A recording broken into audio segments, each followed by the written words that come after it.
Hello, this is Dave Lazinski from davidlazinski.com, and this is a very important video in my opinion because this is probably the most talked about topic. This is probably the most common discussion that I have with my clients at the office, and that is one of self-nurturance. Many people don't even know what that means, let alone know what they require to feel nurtured and nourished in their life. And not being connected with what we require to be nurtured is a big problem. Not only because it drains our happiness and affects our health and our ability to live the way we'd like to live, but it also is very draining to the people around us. Because oftentimes, without knowing in a subconscious way, we end up reaching out and grasping onto the people around us we love the most in order to feel nurtured. And this is really done, like I said, subconsciously. So some very common examples of this is in family situations where the parent is living vicariously through the children, or the mom is living through her husband, or vice versa, where our happiness depends on these people and what's going on in their lives. This not only is a problem because it can be very draining to those people who we're living through, but it also, if we aren't nourished, if we aren't incorporating things within our life and in our daily and weekly routine that provide us nourishment and the feeling of being nurtured, then we aren't able to be nourishing to others. If we think back to times in our life when we were around friends or family members or other father or mother type figures, and we see that they weren't being the best they could be, we go back to times in which we felt that we weren't being treated right. We can oftentimes see that if that person would have understood self-nurturance and understood what they needed to be nourished and supported, then they would have been able to provide a much better support for us. Another great example is me as a school teacher.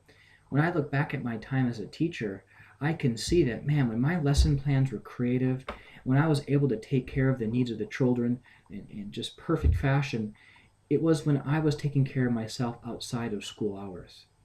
And when I look back at times in which my lesson plans weren't creative, when I was maybe a little bit chippy or had an attitude a bit and couldn't take on some of the behaviors in the nice, calm way I should have, it was directly related to when I wasn't nurturing myself outside of school hours. So there's many examples we can look at. And the key is getting in tune with what it is that we enjoy and what fills our heart and what nurtures us. And oftentimes that does involve people around us, but not in such a graspy and clingy and attached way, but more in I'm in the present moment with this child of mine or with my wife or my girlfriend or whoever it is, and I'm enjoying the love between us rather than draining and living through them. There's many other ways to be nourished, whether it's choosing your favorite food to eat or self-talk, looking at the way we talk to ourselves, spa treatments, massages. There's a long list, and in the newsletter I mention a few more. But getting in tune with what our needs are in order to build them into our routine so we're feeling nourished and nurtured. And again, the key here is not only will this affect us, but it will have great effect on those around us. This is at the core of the Discover It Forward program, which I've created. I'm in the process of upgrading it, and it'll be coming out very soon here as we prepare for the new year. Discover It Forward implies that as we discover the love and the abundance that we are at our core, the more that we can pass it forward onto those around us.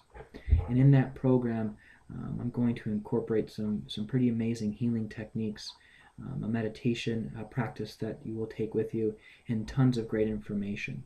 So if you're interested in the ultimate in self-nurturance, not only so you can be happy, but so you can affect those around you in the most positive way, check out the Discover It Forward program on my website, and or contact me and ask questions by emailing or calling. So again, self-nurturance is key.